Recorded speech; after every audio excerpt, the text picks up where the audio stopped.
We're just getting folks coming in the waiting room. I just want to double check that our friends who are helping present are coming. Priscilla, are you here? I see you. I'm here. Thank Hey, you. Sorry hi. about that.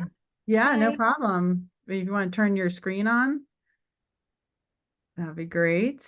And Eduardo as well is here, our fabulous folks who are going to help present. So as people are coming in, I'm Julie Baker. I'm the CEO of California for the Arts and California Arts Advocates. Welcome to our experiment called Wonky Wednesday. We're going to do these every Wednesday in the summer months, June, July, August. And it's great to see some folks coming in to join us. This is a meeting style, so we'll be able to see each other. You'll be able to ask, put stuff in the chat and talk to each other. Before we get started, I just want to introduce some of my colleagues here with me. Nafesha Yisrael, who's their Director of Programs. Hello, everyone. There she I'm is. glad everyone could.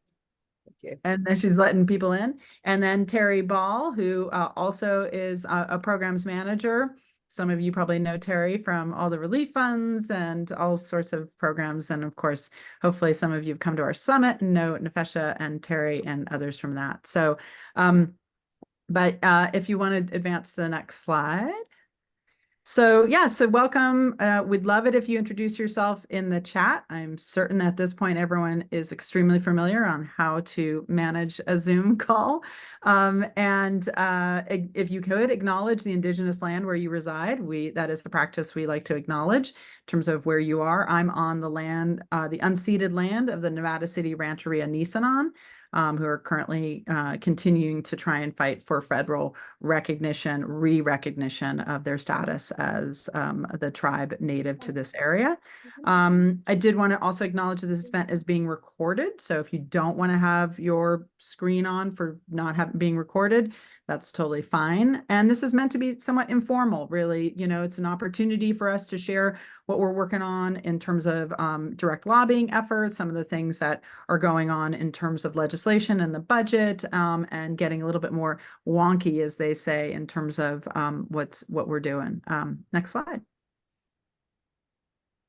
So because this is a meeting, just a couple of meeting guidelines. If you have questions, they're welcome at all times. You can raise your hand. You can put them in the chat. We'll try and monitor that. We'll do our best to avoid buzzwords and explain references and acronyms. So, ask that everyone does that as well.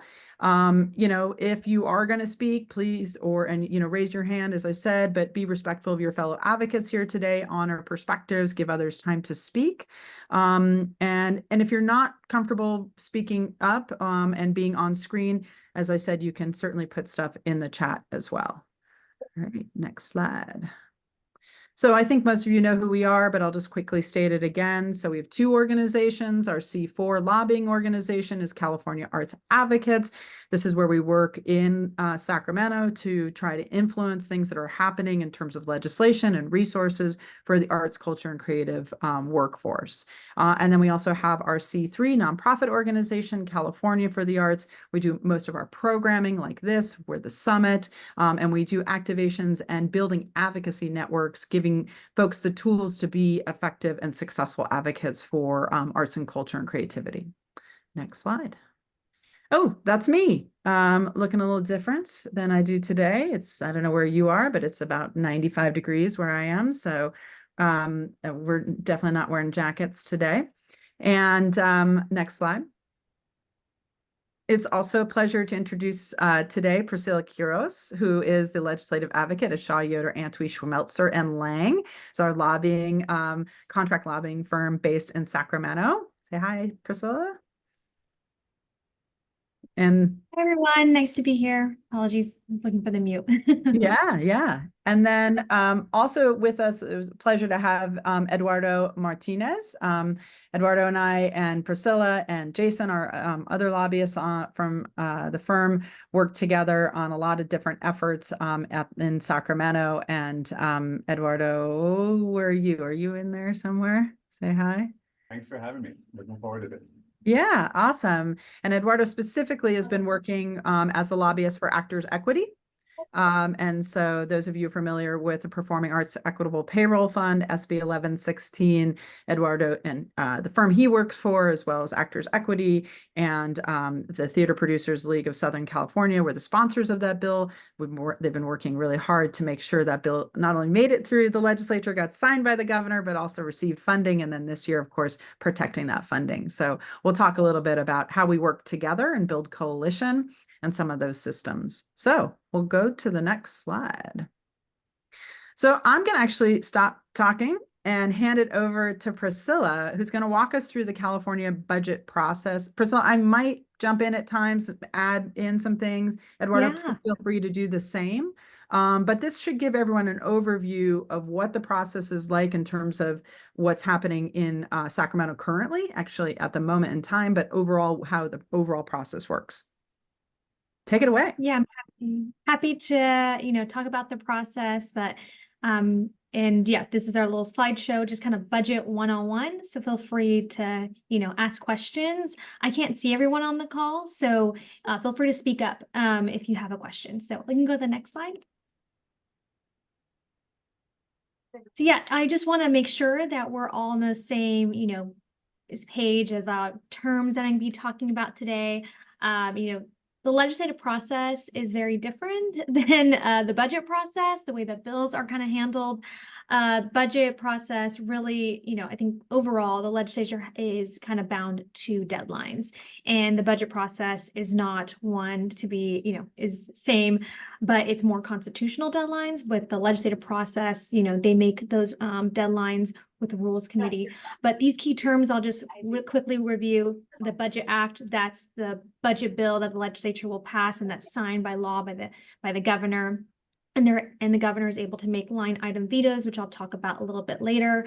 Budget Bill Juniors, it's really an informal term. It's basically a budget, not the major budget bill, but budget bill kind of revisions of the budget bill that was passed. And then budget trailer bills just make changes to the budget bills. Usually if there's ideas or policy within the budget, it kind of gets more refined within these budget trailer bills, and those can be passed, and we can talk about the deadlines for all these, but those kind of continue to be discussion throughout the year. So we can go to the next slide. And then as the key players, right, we have the governor, right? He kind of starts the initial kind of like what his proposed budget is, and then gets the final say. Department of Finance, they assist in helping the governor create the proposed budget and finalizing. They provide input throughout the process, and they really go, try to make sure what the governor wants or what's the best part for the state, his priorities, and working with them in the legislature. And then the Legislative Analyst Office, they're nonpartisan analysts. They, come in. Usually they oppose a lot of big budget bills, but they take a more fiscal, conservative approach. And then the state legislature, as you know, assembly members and state senators. We can go to the next slide. So key budget deadlines. So starting in January, the governor January is when he's going to be proposing his proposed budget, and then we have in May with the governor updates his revised budget, and then in by June 15th, the legislature has to pass a balanced budget, and that can either be in order to get paid. And that's really essential, because even though they can pass a budget on the 15th, doesn't mean that the governor has to sign it by the 15th. And I'll talk a little bit more as we get through the slides, but just want to point that out, that these are key budget deadlines. And go to the next slide. And this is just a really complicated little wheel and colors, and I'm happy to send this slideshow afterwards, but it talks about all the little nuance of, the budget process, and just kind of want to show that it's kind of complex, and it's not as, it's more complex than this, right? There's a lot of nuance to the budget process. A lot of negotiations are backdoor, and they're not always, there is public, there's always opportunity for the public to weigh in, but a lot of it's not as transparent as I think the legislative process for bills. And I see Julie went off mute, so I just want to make sure that Yeah, Together, thanks. yeah. So this is an amazing slide. So we definitely, for those who are interested in really understanding the budget process, I think, you would want to dig a little bit deeper into this, but you'll see where we are right now. It is June 12th, right? So we're a couple of days from them sending up their budget to the governor, and then the governor having, I think it's 10 days. 2 weeks, yeah, 2 just weeks about to 2 weeks. decide, Mhm. whether he's going to line item veto things or wholesale, but most of this is probably mostly baked, right? In between the governor and the legislature at this point in time. But what I think is also important is how it starts over again, right? So, July 1st, Mhm. it's not some states, every state is slightly different in how they do their budget process, right? So we do it every year.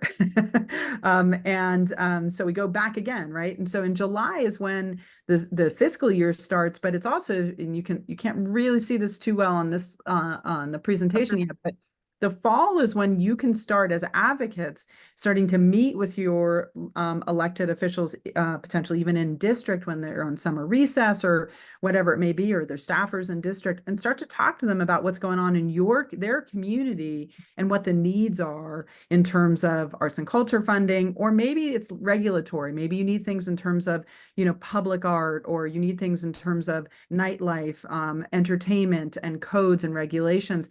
This is the time when you can really get back and start talking to folks, because they're going to start preparing for next year already. So just wanted to highlight that. Yeah, we can go to the next slide. So throughout this presentation, we're going to talk about phases. Phase 1, phase 2 of like the budget process. So phase 1, what I mentioned earlier, January 10th is when the governor will release their proposed budget for the fiscal year, right? It really starts the conversation, and you kind of get an understanding of what the governor's priority is, especially policy priorities for the year. And then it really starts the clock, right? That's when advocates like Julie and, Jason and I start really going into the weeds of this governor's January proposal of like, what is his priorities for the year? What are they setting? What is the budget looking like, right? And it starts the process of, having those conversations, and administration will defend and explain why they, laid out this proposed budget. And then it will happen until basically the legislature will start weighing in. So we can go to the next slide. Yeah, like I said, phase 2, legislature weighs in. They have until January until May to really look at what is in the governor's proposal. And it really starts the, folks weighing in, either support, opposed on what was crafted, and they have public hearings. So this is a great opportunity for folks to weigh in, to submit letters to their respective legislative member, right? It's really important, the key folks really are the folks that are sitting in budget committees, like the chairs, right? Like there's 2 new chairs this year, Senator Weiner from San Francisco, and Senator Jesse Gabriel.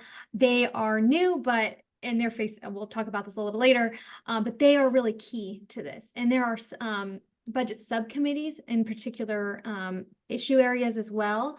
So we have like state administration, right, health, they all look at those respective budget buckets. So it's important to note, okay, not just the full budget committee meets, there are also these subcommittees that really go into what the governor is proposing. And I'll just add, so- Priscilla, too. So when the governor's January budget has something very specific in it, that might be an increase or a decrease or, cutting of something, that would get agendized in a subcommittee. So that's when you get to chance to show up as advocates to say your perspective on that. It's also why we also target budget subcommittee chairs and members, right? So you'll see us in our grassroots advocacy or contacting you all and saying, hey, you're in this person's district, really need you to speak up, because they have direct influence over then what goes to the larger budget committee and then what goes back to the governor. So just, it can be very targeted.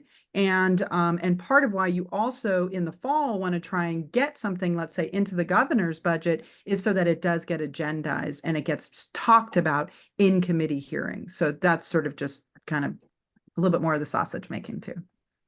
Yeah, and it's important note, Julie, because these chairs and also members of those subcommittees are able to say, hey, these are my priorities, like they get to talk about that and work it in the back end and be in those conversations. So that's very important kind of process to make sure that things get done. And like Julie said, things get agendized. And then we can go to the next slide. And then there's phase 3. Which is just what we passed last month. This is the May revision. And so this is when the governor releases their revised budget proposal. And this really is reflective of like how the revenue projections are, and also those discussions maybe with advocates, legislators on their priorities. So this is really an important time to kind of see, okay, now we only have basically a month to look at what the governor is proposing, what his priorities are, what things didn't make it, what things got added, etc. And, this is very fast paced by this time because, and then the members, they do have, it's not as, when I'm explaining about phase 2, they have plenty of time to go through budget subcommittees and hear all these different issue areas. But now, there's not as much time to listen to to go through everything in detail. A lot of this stuff tries to get worked out in January through May.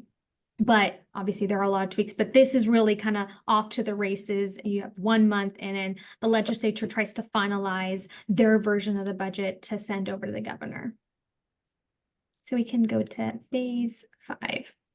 And phase 5 is kind of what we're in right now. In early June, so in early June, the legislative leaders, usually both the Speaker of the Assembly and the Senate Pro Tem, work with the budget chairs to release, hey, a joint, this is our legislative proposals, right, our priorities for the year. And then they start putting that into a bill, right? And then that process happens and it's fast pacing because they want to get paid as well. And they want to make sure that this goes to the governor, right? So then they can pass. And it's important. And I think I mentioned this, but June 15th does not mean that the governor needs to sign it. He has 2 weeks after that to either line item veto, to, sign the bill. And this usually is what happens. They usually line item certain things so they continue discussions. But it's also important to note that when I was talking about, the terms, budget trailer bills are also in discussion at the same time. So some of the policy, to work out the policy of some of these, budget, line items that maybe the legislature wants to continue working or refining. But what's really important is, trying to get that balanced budget bill passed. So we can go to the next slide. And then phase 5, which I should probably revise this a little bit, but after, assuming that the governor signs the budget bill, right, they're able, like I mentioned, they're able to do budget trailer bills. Able to do budget trailer bills throughout the end of the session to tweak it, to tweak that budget. It's, basically now the clock kind of starts again, making sure, checking in with those agencies. Okay, like, hey, what's your budget looking like? What are your priorities? And then, like Julie said, this is the time for advocates to start working with their respective agencies, right? Or their legislators of like, hey, what's my priority for this year? What are we needing? And things like that. And, audits and performances are also very key during this time. So you can kind of see, okay, how are some of these, agencies, or, maybe it's a California State University, how are they performing, et cetera. So it really does give a lot of time. And then we start the process over again with the budget. But I'll pause there to see if folks have questions. I know that Julie came off mute, so just want to make sure. No, that's great. I saw us go to full screen, and we can go back to the maybe stop slideshow for a sec and come back to see everyone. those who are here. And if anyone wants to come on screen, you're welcome to. Otherwise, I see everyone's off screen. Maybe you're eating your lunch and listening into Wonky Wednesday and the California budget process. Thank you, Priscilla, for that slide deck. And we will share that out with folks and all the folks who signed up, because there were far more people who signed up than are here at the moment. Does anyone have any questions about just overall the budget process? Anyone on the call here come off you and yeah, Eduardo. Well, I'm sorry, I was just going to add something there. I thought that was a really great presentation from Priscilla. And as she's pointing out, we're sort of at the end of one sort of year and at the beginnings really of another. And I think that's really where I'd like to just sort of stress for this group to really start thinking about, the budget. What constitutes the budget are obviously a lot of dollars and cents that have to balance out with how much revenue the state is collecting. But beyond that are really important policy changes that are often made through the budget process too. And so as we are thinking of, for example, problems that we see out in the field or ways that the state could be supporting the arts in other ways, now's the time to maybe start thinking about that and maybe even putting some pen to paper about how we could improve on that. And obviously, I think a lot of advocates, when they're talking about a budget conversation, they're thinking more money, right? And that makes a lot of sense, especially in the arts, right? A lot of our things are under-resourced, and we're constantly sort of singing that tune. I don't imagine that's going to end anytime soon. But at the same time, there's also maybe efficiencies or things that we should push with the administration, with the Arts Council, for example, or other entities that we work with, to say, hey, there's just a better way to do this, and we can change the law through the budget process to really capture that. Part of what the budget process is doing is not just approving, again, those different allocations, but it's overseeing the executive branch, right? This is the legislature's way to make sure that the money that they allocate is actually being spent in the most efficient way. And if it's not, a lot of times you see changes in the law based on at least what the legislature has heard as far as what's happening on the ground and what's not. So really just wanted to sort of really drive home that point, that now is really the time for us to start identifying problems or issues. And, particularly outside of the context of more funds, I would just maybe caution, I think we mentioned that maybe at the onset, the state is staring down a significant budget deficit that may continue at least for the next few years, if not longer. And so the budget proposals that propose to increase more spending are going to be very challenging. And as Julie's probably shared, well, that's in your background, Julie, like we're already having to fend ourselves off from the cuts, which we are frequently the first to be targeted when the state doesn't do well. So just want folks to maybe really start thinking about that. Advocates like myself and Priscilla, we get our marching orders from you all, right? And so you all need to sort of tell us what you all see out there so that we can go try and make things a little bit better, sort of with the folks in Sacramento. Thanks to both of you so much. So, Eduardo and Priscilla are lobbyists, right? So they're registered lobbyists in the state of California.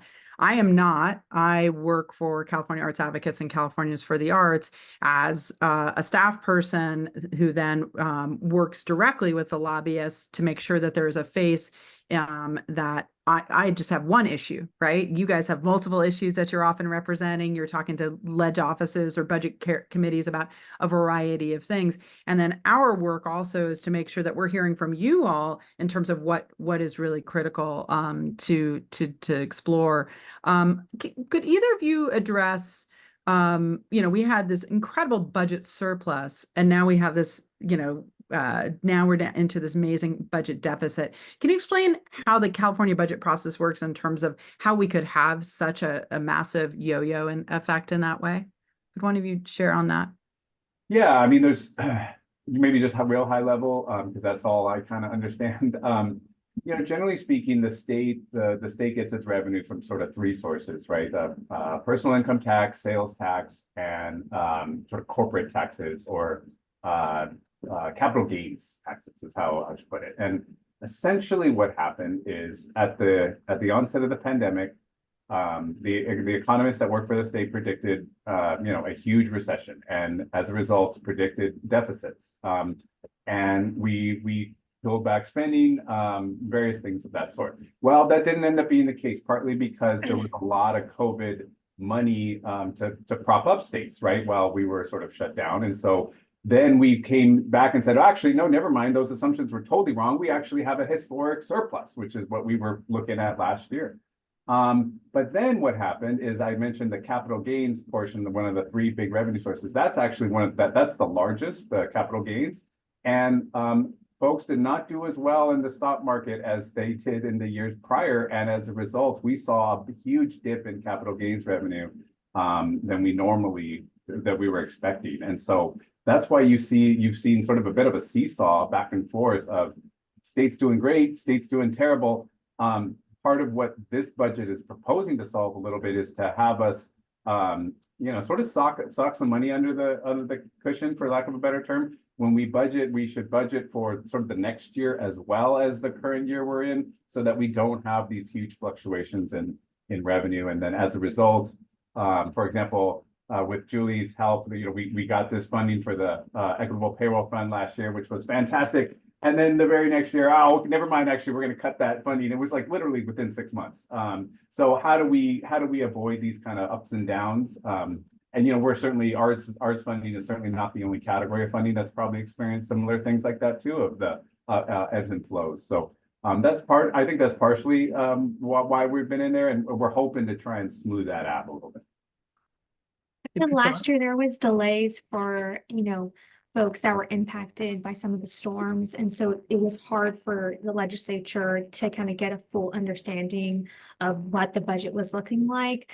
So last year, it's when we started to see a little bit of a budget deficit, but then once those tax returns came in October, it was like, oh no, this is a lot worse than what we originally predicted. And that's why there's such a stark, budget deficit. So that definitely also contributes. And there's a lot of predictions going back and forth, but I will say that that's why May is so important, because that's when, they really look back on all the revenue and see, okay, how does the budget really look like?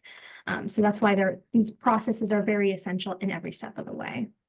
Yeah, that's great. And I mean, because I think for so many folks who follow us and the work that we do, and then seeing everything that's been happening over the years, sort of, there's been tremendous amount of money, right? We had $100 million one year, 60 million for the Creative Corps, 40 million for creative youth development. We had $150 million for live venues. We had 50 million for nonprofit performing arts grants. Like, it just felt like, wow, we're rolling in it. And then we had to work really hard to get the Equitable Payroll Fund funded. We never saw the California Arts Council's baseline budget increase over those years. It was just one-time funding. So talk a little bit about the strategy, right? So there's the general fund, which is primarily where all of this money for us is coming from, right? For the most part, like for the, it's not coming from a dedicated revenue source. And in that way, every year we have to go back and try and either protect or and defend or increase funding for arts and culture. There isn't sort of a mechanism except for a little bit of license plates funding. So talk a little bit about like why also you tend to see a lot of one-time funds and versus sort of ongoing, budget allocations. I'm happy to start, and then Eduardo, if you want to chime in. I think the governor, at least this governor, has been very persistent about making sure it's one-time fund versus consistent fund, because of what Eduardo was describing earlier, of like, hey, they're anticipating for a potential, recession, right? And so that's why we've seen, that kind of gives them more like a safety net of like, oh, rather than pull the money back, which they already kind of do. But at the same time, they're also considering legislation that has cost to the state and to departments, and those are ongoing. So I think that is a key kind of thing that plays a really a role in why maybe there's a lot of like one-time funding, because they just don't know how the budget is going to look like for multi-year, and just knowing other components. So you can have a one-time project or program, and then you've got an agency like a California Arts Council that has sort of a baseline grants budget that, is usually in the case of the Arts Council stayed around $26 million, but we've seen infusions of specific program dollars over the years. And for example, the Equitable Payroll Fund, that's going through the Small Business Advocate, the California Office of Small Business Advocate. We saw a lot of funding during COVID for that. So just to educate folks on the call, just the distinction between those two. But regardless, every year we still have to go back and try and either hopefully make sure that nothing is cut from an ongoing budget, like for the California Arts Council for grants, or to try and increase it. So that's why, your advocacy, unfortunately, is not something about, every once in a while. It has to be consistent in terms of the emphasis on what the need is. Yes, concerned about the East Bay as we just started, and now there's a conversation rolling. So yeah, so some great questions coming in. If anyone wants just to comment, you're welcome to come off mute and just make your comments heard, or we can address them from the chat as well.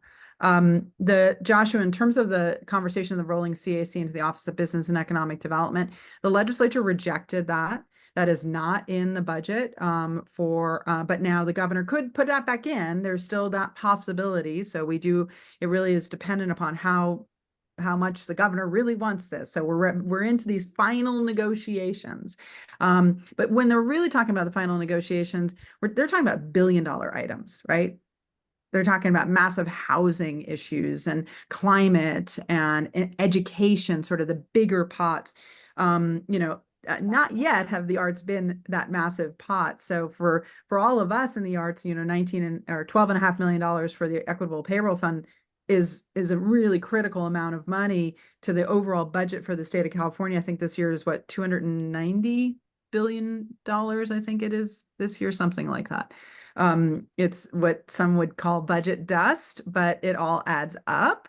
And so, it's been an important thing. So, let me also, in case anyone else has any questions, feel free to raise your hand or put it in there. But let's talk a little bit about what has happened specifically this year. And so in January, for example, the governor's budget did not have anything touching the arts, right? As far as we saw, we didn't see anything specific, right?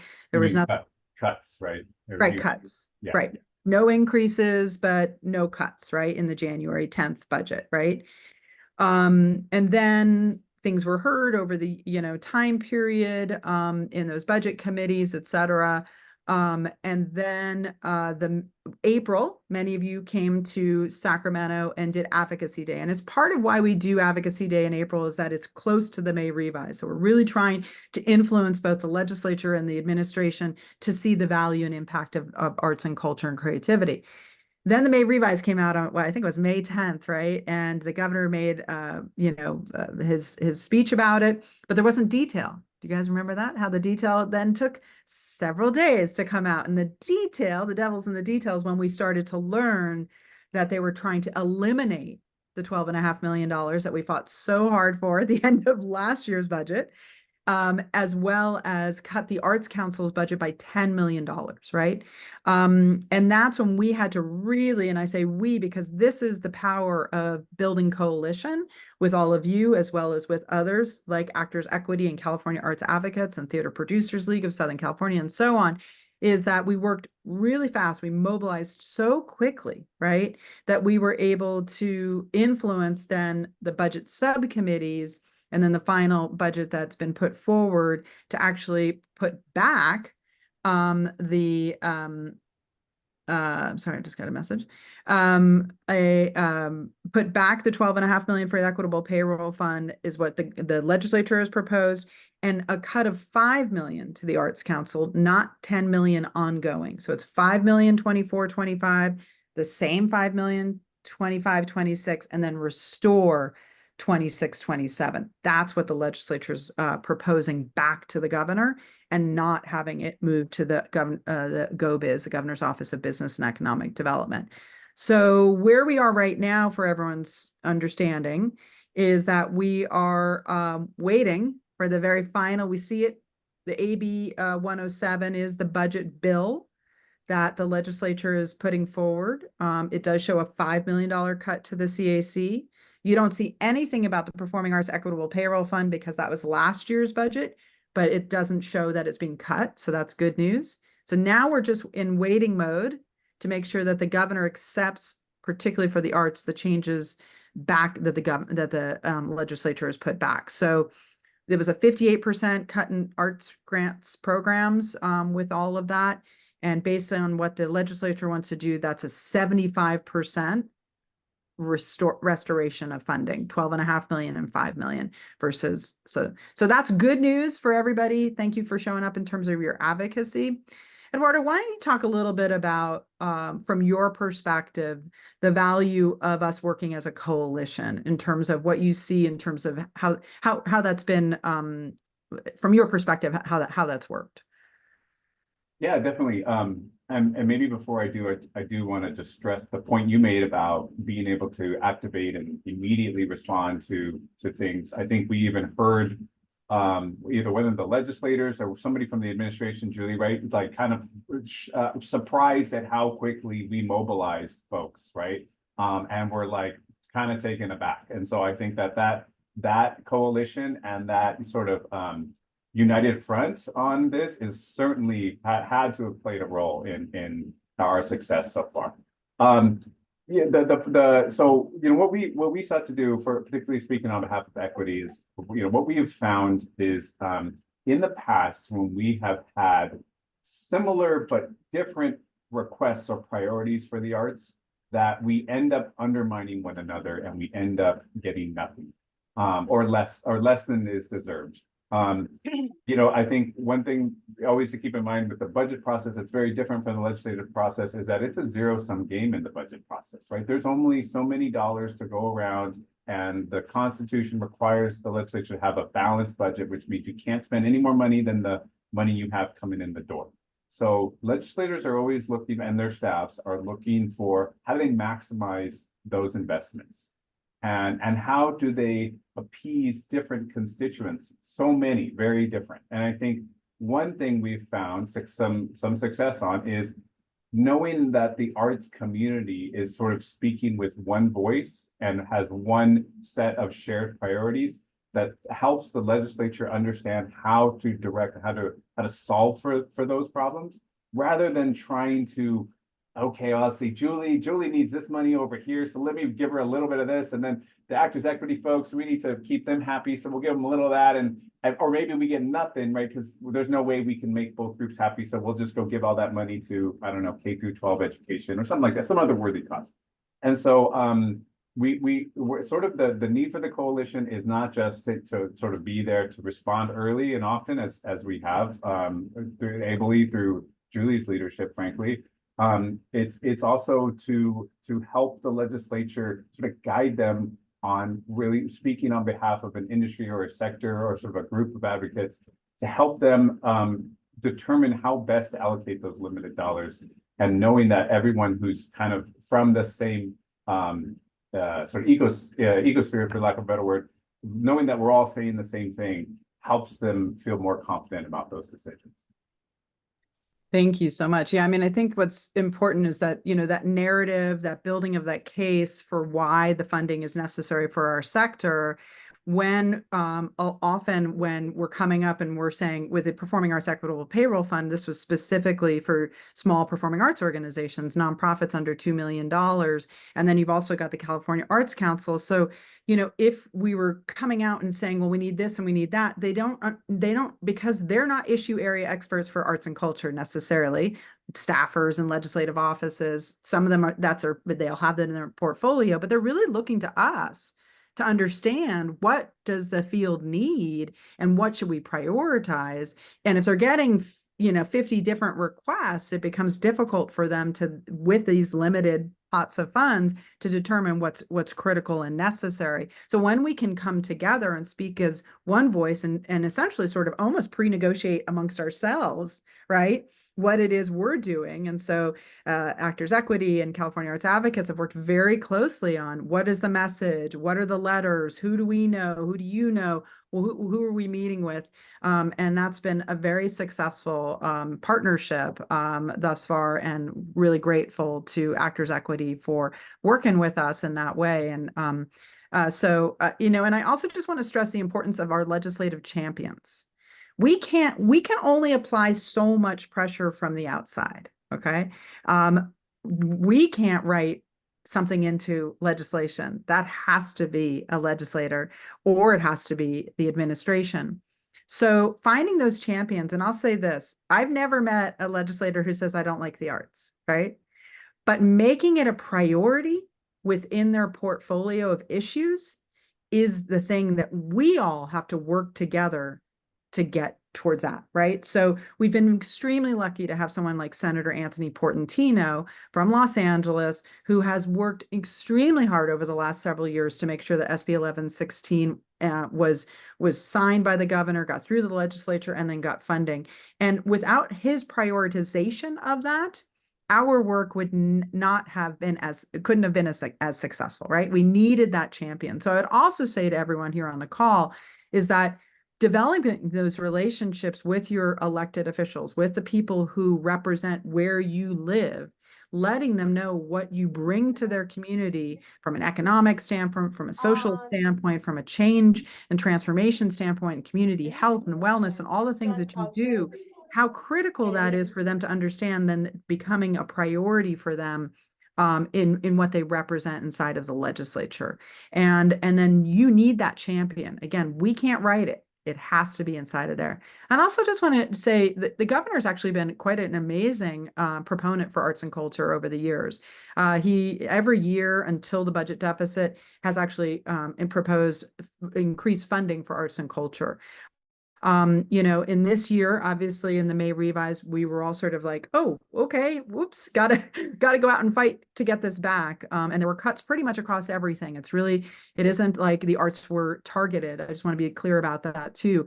Pretty much everyone is taking some sort of hit. But what we felt was that because particularly the State Arts Agency and the Performing Arts Equitable Payroll Fund couldn't even launch, and the State Arts Agency didn't have has never grown its corpus, its primary grant funding in the last 6 years, that we didn't really grow this agency at the same rate as other agencies had grown. So it couldn't afford to be cut at the same level as other agencies. And that was really a lot of our messaging for the CAC, for the California Arts Council, that it did start to resonate. The other thing that we started to talk about was where we would land as if we got a $10 million cut. And that, I think we had a press conference, and AP retweeted because we said it would put us behind Florida. And they were like, oh, that seems to be a strategy that they're using to get the governor's attention. So, messaging, figuring out what the right sort of sound bites are during all of this process. And you have to do this very, very quickly. And I'll just say this because it's an important shout out for our own organization, how really important it is to have your advocacy organizations have staff, right? Volunteers and all of you who showed up were really, really critical. But the infrastructure to build all of the mechanisms to be able to respond as quickly as we did is because we have a fully staffed advocacy organization for arts and culture in the state of California. So I just want to throw that out there in terms of the work that needs to happen. I wanted to see if anybody else has questions about the California budget process in general, and or if you had a chance to speak to your legislator today, what you would be saying to them in terms of either right now or thinking about going forward. Does anyone have anything they'd want to add who is on the call? I see some folks that I know. I won't call on you.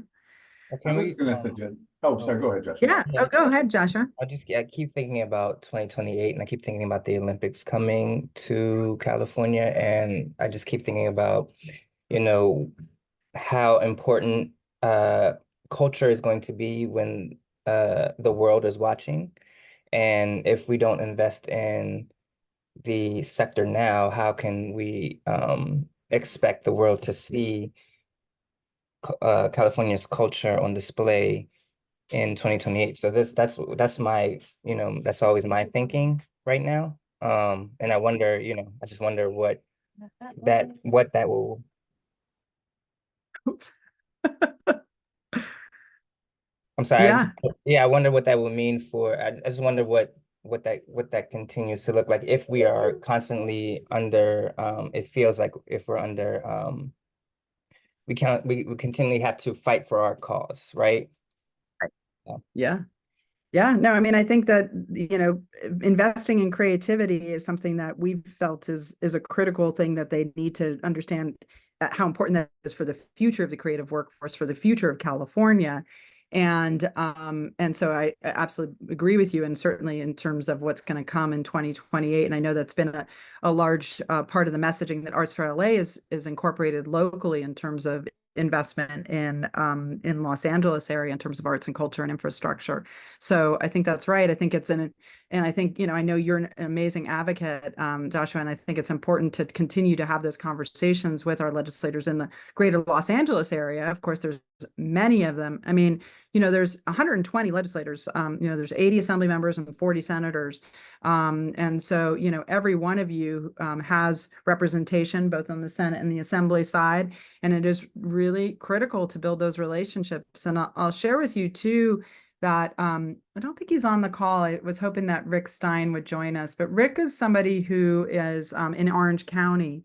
And as soon as, and Rick used to be on our board, is no longer on our board. He runs the Arts Orange County, Arts OC. And as soon as he saw the May revise come out, he immediately set up meetings with the whole Orange County delegation. And because he had relationships that he had developed over the years with these legislators, and that they had seen the impact that he had made in Orange County, he was able to get those meetings. He was able to influence. And one of those folks is someone who's been a longtime champion for the arts, is Sharon Quirk Silva, assembly member from Orange County, who actually was in charge of budget a subcommittee. And I'll tell you that made a huge difference. So I just want to, shout out how important all of you are to making sure that this advocacy actually is effective. Because at the end of the day, Priscilla, Eduardo, even myself at this point can have all the meetings, and we show up consistently. I was at the Capitol, I think, every day the week before last, but they want to hear from their constituents. At the end of the day, they're going to look at Priscilla and they're going to look at Eduardo, and they're starting to look at me as lobbyists, right? And so they're going to say, that's great. That's your job, is to do this. But we need to hear from the people who live and pay taxes and who elect us in our district. So that's why it's so, so critical for all of you who are doing this work as advocates in community.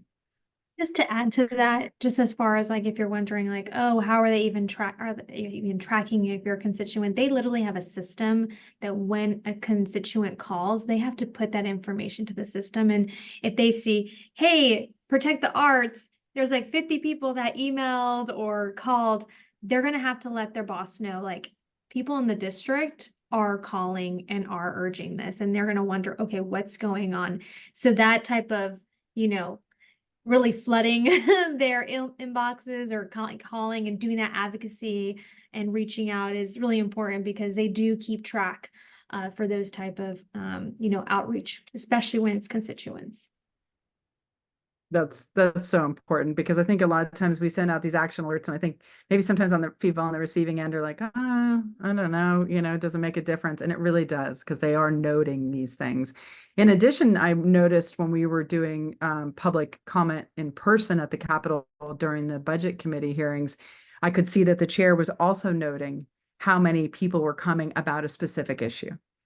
So that's the other thing, is that during COVID, we were able to make public comment over the phone. It's now back in person. So activating our networks that are close enough to Sacramento to be able to show up kind of at a drop of a hat. I think Mary Tess, are you still here with us? Mary Tess showed up, which was, super helpful to have people in person in the room making the testimony. So, if you are in the greater Sacramento area, we really encourage you to sign up for being someone who can show up in person. We'll give you all the talking points, et cetera, but really it's mostly important that they hear from people in their own district. Yay, Mary Tess says it was a great experience. Thanks. You were terrific. Other comments or questions about the California budget process for folks that are here on the call? I think we maybe have some education people here as well. I know I'm not an expert on Prop 98. I've been reading a little bit about what the sort of negotiations are. Eduardo or Priscilla, do you have any intel on Prop 98 funding, which is education funding, specifically where we are with that in the budget process? I know I'm sort of calling out something they may not. Why are you referring to Prop 28, the arts education? No, well, Prop 28 is a portion of Prop 98, right? So Okay. I was just wondering, I know there's been a lot of negotiations around Prop 98. Yeah, I mean, I just at a high level again, so Prop 98 is a requirement that the state spend, what is that, 40% of all the revenues on K through 12 education. And, when the state is allowed to suspend it, when it's, the tough budget times like now. And so what the negotiation is around is, the state wants to suspend it, but essentially make up for it later when hopefully our budget situation is better. And I think there are some legislators that are having a hard time with that because they've made sort of campaign promises that they wouldn't cut education funding, right? And so that's even though it has the buy-in, I think, of one of the main, a couple of the big teacher unions, which are, one of the big stakeholders there. Some of the legislators don't want to do that. So we're still kind of working through some of that stuff. And for those of you, thank you for that, who are involved in Prop 28 implementation and funding. We know that there is a campaign and concern about that they're using the funds to supplant, not supplement, which is what it's meant for. So in other words, it wasn't meant to pay what you have in existence, but to increase arts education offerings in districts. And so one of the things I think it's also really important, and I think you talked about this, Priscilla, in phase 4 or 5, I can't remember the budget process, which is really also holding like agencies accountable for the implementation of that budget item, that appropriation. So, making sure that even if we get it, let's say, right, like the $12.5 million for the SBA, we did get that last year.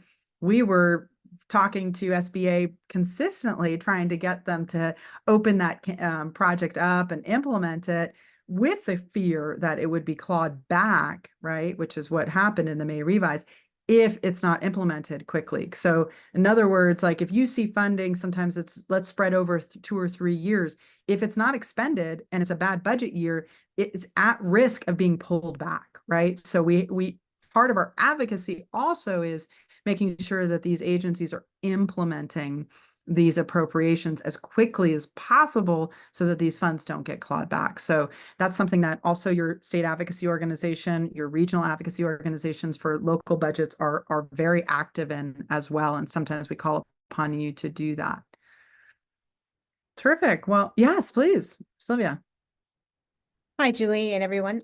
Yeah, I had put a question in the chat, and if you have any further information on that, I'd love to know. I think I have a smaller meeting tomorrow with the Arts Council, but just concerned about the East Bay, and we've just barely started an Arts Council finally. And I know that they were counting on, California Arts Council monies to get it going. We are so underfunded in the East Bay. It's not funny. So just wondering if you have any further information on that. So that's Contra Costa County Arts Council. Yes. Yeah. So, I'm sure they applied for the state local partner grant, which just closed on June 6th. Those, I think then there is the Arts Council I think is meeting on August 1st. I believe August 1st will be when they'll start to discuss appropriations because the budget will be closed, right? So they'll know how much they have. and which pots they'll put it in. So that's when you'll get a chance as an advocate to show up and say, you know, please don't cut us the state local partner funding. Make sure that there's enough for organizations that are emerging like Contra Costa. So that's when your direct advocacy goes to the state agency and making sure that they're aware of, you know, what, you know, you as an advocate feels important usage of the funding that they will get. Okay, so do you mean California Arts Council, or where do you mean Yes. to advocate? Okay, California Arts Council. So they'll make, once the budget's decided, they're the ones who are going to make the decisions about how they'll spend it. And the council makes the decision, right? The 9 elected, appointed folks by the governor, and one by the head of the speaker, and one by the pro tem, the Senate. So those folks get to make the decision. I think they have an appropriations committee. And so once the final budget comes out, they'll start to say, parse it out, right? And they started to have that conversation just recently in April, anticipating potentially a $10 million cut. Hopefully we will only get a $5 million cut. And so they'll now have to decide, how do they spend a limited amount of money with so many people who are going to, and they don't know, you know, it just closed on June 6th. So they'll have to see how many people applied for certain buckets. yeah, because a lot of us smaller organizations that were under 250,000, we already got cut out this year completely. So we were kind of counting on maybe it trickling down from this new arts council that we could maybe get some kind of funding. Yeah. I think but didn't you get a second, if you had a general operating grant, you got 2 years of it? We didn't get that one. We got the one before. Okay. Okay. Interesting. Yeah, that's important for you to advocate directly to the council members about that. And so in public comment, writing letters in advance that you Yeah. can submit them. Yeah, I did. Yeah. Okay, awesome. Well, thank you, Sylvia. I wanted to just thank Priscilla. Thank you to Priscilla and Eduardo. I know who both have to jump off. It's very, very generous of them to give us an hour of their time. They're extremely busy folks. And so thank you so much for sharing about the California budget process at our Wonky Wednesday. Thanks for Have a the great- This was fun. Thank Yeah, you. good. You can eat lunch while you're doing it. We're happy to have you lunch. Bye. Okay, so yeah, folks are heading out, and that's totally fine. Maybe we'll just do this is all an experiment to see who's interested. We'll probably the next time we're going to start talking about legislation. There's some ticketing bills that we've been working on. There's other things that are going through the legislature. So we'll highlight some of the things that are impacting arts and culture in terms of bills and legislation outside of the budget bill. And that'll be our next one. So if you want to share the screen again, yeah, Nefesha. Yeah, I don't know if we answered Benjamin's question in the chat, but I just wanted to acknowledge that. They said what or who is the highest level group or org specifically representing professional musicians who aren't represented by AFM that interacts with you all at the state level, trying to understand more the through line from our local fights for fair wage and working conditions to the state level perspective. Yeah, great question. I don't know if Benjamin's still here. Yeah, you are. We work a lot with Music Artists Coalition as well as the Future of Music. We've worked with Recording Academy and Grammy Association, Black Music Action Coalition. So those are a number of the players. And NEVA, California, that's obviously more specific to venues, but Music Artists Coalition, if you are not familiar with them, I would check them out. The Future of Music, Kevin Erickson is someone we work really closely with on looking at language and ticketing bills, things like that. So I think that would be the folks that I would look to. Yeah. Okay, cool. I see the cello. And then I'll just, if we want to share real quick, we don't have to go to 1:30. Again, this was an experiment to see sort of as things go. So we probably will just cut this back to an hour. I just wanted to give a shout out to us in terms of being currently in our membership campaign as we close out our fiscal year June 30. So we would appreciate if folks are not members. You can start as low as $5 a month. If you're an individual and you want a tax deduction, California for the Arts is our nonprofit. if you're an organization and you want to support direct lobbying specifically, California Arts Advocates is where that happens. And it is harder for us to get foundations to support the C4. So we really do rely on membership, particularly on the C4 side and organizations to be able to support the lobbying work that we do. And next slide. Yeah, Benjamin, I'm happy to put them in the chat as well. So yeah, so we'll do another one on July 10th. That'll be probably noon to 1. I might cut it back.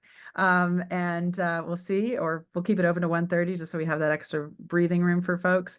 And like I said, I think that one will be around looking at the legislation that's been introduced or is going through the system this year. And ones that we're highlighting and working on. And so people are aware of that in addition to the budget. We've had to focus a lot on the budget this year because of having to defend and protect the particularly arts and culture funding, obviously. So now that hopefully the budget's getting resolved, we'll be able to turn our attention more to legislation that's going through the legislature right now that we're weighing in on. Right now, again, it's mostly a ticketing bill. SB 785 from Ana Caballero is the bill that we've been actively working on right now. I think that's it on our slideshow. And then Benjamin, I'm going to put, it's called Music Artists Coalition, Future of Music Coalition. These are all more long artists and musician, individual musician group sort of representation, and looking at issues around those. All right, well, I think that's it for us today, unless anyone has anything else they want to ask at this point in time. Patricia, I see you come in later. Nice to see you. Olivia, I also want to give a shout out to Olivia who's here. No worries. Olivia works with Shaw Yoder and with Priscilla and Jason, our lobbyists, and was a tremendous help on Advocacy Day and helping to schedule meetings and all this sort of stuff. We had, I don't know, something like 100 meetings out of 120 or 98 or something. So we had a lot of meetings to schedule on Advocacy Day.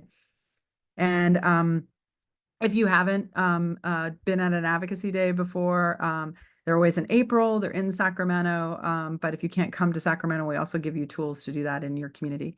And if you're, interested in learning more about how you can be an effective arts advocate, both at the state level and at your local level, do reach out to us. We're always continuing to build advocacy networks around the state, trainings, we've got some wonderful foundation support to do this work around the state as well, and we'll continue to see that grow. So thanks everyone for joining us, and hopefully you got a chance to eat some lunch while you were Wonky Wednesday and learning about the California budget process. And we'll see you next month.